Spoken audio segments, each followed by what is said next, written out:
आपण अस्सल कोल्हापुरी स्टाईल मस्त झणझणीत असं तरीवाला चिकन रस्सा बघणार आहोत। तर हे 1 किलोच्या अचूक प्रमाणामध्ये आपण आज तयार करणार आहोत। अगदी 5 ते 7 जण आरामात पोट भरून याला खाऊ शकतात, इतका हा रस्सा तयार होतो। तर हा जो मसाला आपण तयार करणार आहोत ना, तो तुम्ही मटण, मच्छी, वजडी तसंच हा 5 ते 7 दिवस आरामात फ्रीज मध्ये ठेवू शकता। जेव्हा तुम्हाला हा मसाला वापरायचा आहे तेव्हा तुम्ही हा मसाला लगेच बाहेर काढू शकता। तसंच कुठल्याही नॉनव्हेजच्या पदार्थामध्ये हा मसाला तुम्ही आरामात वापरू शकता। तर रेसिपी नेहमीसारखी आणि भरपूर टिप्ससह केलेली आहे, म्हणून व्हिडिओ शेवटपर्यंत नक्की पहा। चला तर मग बघूया। तर इथे मी 1 किलो चिकन स्वच्छ 3 ते 4 पाण्याने स्वच्छ त्याला धुवून घेतलेला आहे। मग आता आपण एका कुकर मध्ये 2 ते 3 चम्मच तेल गरम करण्यासाठी ठेवणार आहे। तेल चांगलं गरम झाल्याच्या नंतर त्याच्यामध्ये एक अखंड कढीपत्त्याचं पान घालणार आहे। मग लगेचच त्याच्यामध्ये एक अखंड बारीक चिरलेला कांदा आणि अखंड बारीक चिरलेला टमाटा ते घालून मी साधारण 10 ते 15 मिनिटं त्याला परतून घेणार आहे। साधारण 15 मिनिटं झालेले आहे। आता याच्यामध्ये मी 1 चम्मच हळद घालून परत मी साधारण मिनिटभर परतून घेणार आहे। मिनिटभर परतून झाल्याच्या नंतर जे धुतलेलं चिकन आहे ते घालून मी 5 ते 10 मिनिटं पुन्हा त्याला घेणार आहे। मग गॅस इथं मध्यम करायचा आहे। परतत असतानाच आपल्याला गॅस मध्यम ठेवायचा आहे। त्याच्यावरती ताट ठेवायचं आणि ताटामध्ये जेवढं मावेल तेवढं पाणी घालायचं आहे। साधारण 15 ते 20 मिनिटं मी असंच ठेवणार आहे। तर चिकन आपलं वाफतच आहे तोपर्यंत आपण एक वाटण तयार करून घेऊया। तर साधारण 1 किलो चिकन मटणाला किती मसाला करायचा ते बघणार आहोत। तर इथे मी मसाला भाजण्यासाठी तवा गरम करायला ठेवणारच आहे।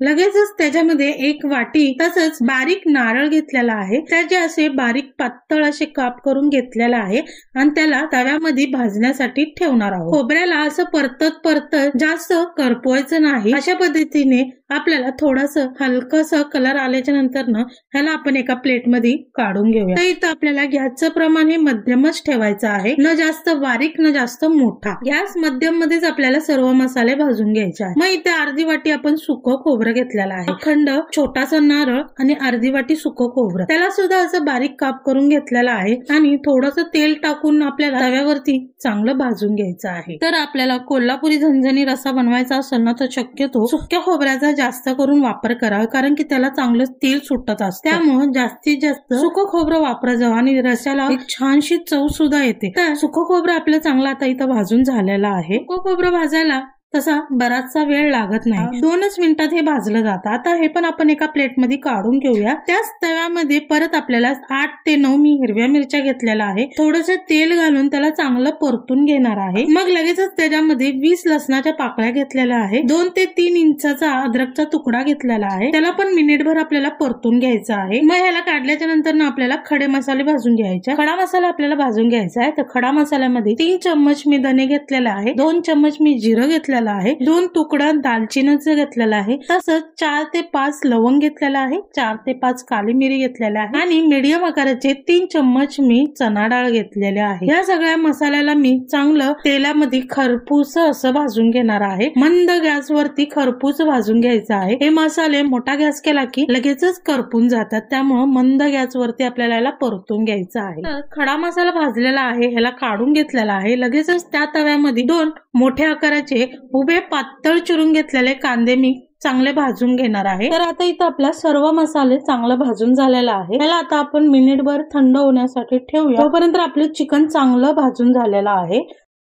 आणि ताटातलं पाणी चिकन मध्ये घालून कुकरचं झाकण लावून साधारण आपल्याला 1च शिट्टी करून घ्यायची आहे आणि 1 शिट्टी झाल्याच्या नंतर कुकरला चांगलं थंड होण्यासाठी ठेवून द्यायचं आहे। कुकरची शिट्टी होतच आहे तोपर्यंत आपण मसाला वाटून घेऊया। 2 मोठे मीडियम आकाराचे टमाटे मी बारीक कापून घेतलेला आहे आणि थोडीशी कोथिंबीर सुद्धा आपल्याला मसाल्यामध्ये घ्यायची आहे। मग हा सगळा मसाला आपल्याला मिक्सरच्या भांड्यामध्ये काढून बारीकसर वाटून घ्यायचा आहे। मसाला वाटताच आपल्या कुकरची शिट्टी झालेली आहे, तर मी कुकर थंड होण्यासाठी ठेवून देत आहे। तर मसाला आपल्याला बारीक वाटून घ्यायचा आहे। बारीक वाटल्याने काय होईल की जे आपण सगळे प्रत्येक मसाले घेतलेला आहे ना त्याचा फ्लेवर आपल्या रश्श्यामध्ये येतो, मस्त ह्याचा मसाला तयार होऊन जातो। तर हा मसाला तुम्ही कुठल्याही नॉनव्हेज मच्छी म्हणा, मटन म्हणा, वजडी, मुंडी कशामध्येही हा मसाल्याचा वापर करू शकता आणि हा मसाला 7 ते 8 दिवस न काही होता फ्रीज मध्ये आरामसे स्टोर करून ठेवू शकता। तर आता कालवण करण्यासाठी एक पातेलं गॅसवरती आपण गरम करून घेणार आहे। टोप चांगला गरम झाला की त्याच्यामध्ये मोठे 2 ते 3 चम्मच मी तेल गरम करून घेणार आहे। तेल चांगलं गरम झाल्याच्या नंतर एक अखंड कढीपत्त्याचं पान टाकायचं आहे। लगेच ह्याच्यामध्ये आपल्याला 3 ते 4 चम्मच मी घरचं लाल तिखट घेतलेलं आहे। याला मिनिटभर परतून वाटलेला मसाला परतून घ्यायचा आहे। मसाला आपला इथं पहिलाच भाजलेला आहे, तर ह्याला जास्त भाजण्याची गरज नाही। मिनिटभर परतून घेऊया, मग त्याच्यामध्ये लगेचच चिकन घालून घेऊया। तर इथं मी काय केलेलं आहे, चिकन पाण्यामधून वेगळं काढून ठेवलेलं आहे, कारण आपण मसाल्यामध्ये चिकन पाणी एकत्र घातलं की ते अंगावर उडण्याची शक्यता आहे। म्हणूनच इथे मी पहिल्यांदा चिकन मग लगेचच चिकन शिजवलेलं म्हणजेच आलणी पाणी घातलेलं आहे। तर इथे तुम्हाला जेवढा रस्सा पाहिजे आहे तेवढं तुम्ही इथं पाणी घाला, पण लक्षात ठेवायचं आहे पाणी आपल्याला गरम करूनच वापरायचं आहे। तर थंड पाणी घातल्याने काय होतं की कुकिंगची प्रोसेस तिथंच थांबली जाते। कुकिंगची प्रोसेस थांबू नये ह्याच्यासाठीच आपल्याला गरम पाणी घालायचं आहे। आता आपल्याला लगेच मोठा गॅस करायचा आहे आणि त्याला एक उकळी काढून घ्यायची आहे। उकळी आल्याच्या नंतर आता आपल्याला गॅस बारीक करायचा आहे। मग त्याच्यामध्ये आपल्याला लगेच 2 मोठे चम्मच चिकन मसाला घालायचा आहे। मिनिटभर हलवायचा आहे, गॅस मध्यमच ठेवायचा आणि अर्धवट झाकण ठेवून रस्सा चांगला शिजून द्यायचा आहे। चिकन आपण कुकर मध्ये अर्धवट शिजून घेतलेलंच होतं, तर आता आपल्याला इथं चिकन शिजवायला जास्त वेळ लागला नाही। 20 ते 25 मिनिटं टोपामध्ये थोडं चिकन चांगलं गदगदून आपल्याला चिकन शिजून द्यायचं आहे। मग त्याच्यावरती थोडीशी कोथिंबीर घालायची आणि अर्धवट झाकण ठेवून 15 मिनिटभर मध्य गॅसवरती आपल्याला चिकन रस्सा शिजवून घ्यायचा आहे। तर आता आपले 25 मिनिटं झालेले आहेत चिकन शिजवून। सुगंधही खूप छान आलेला आहे। हा मस्त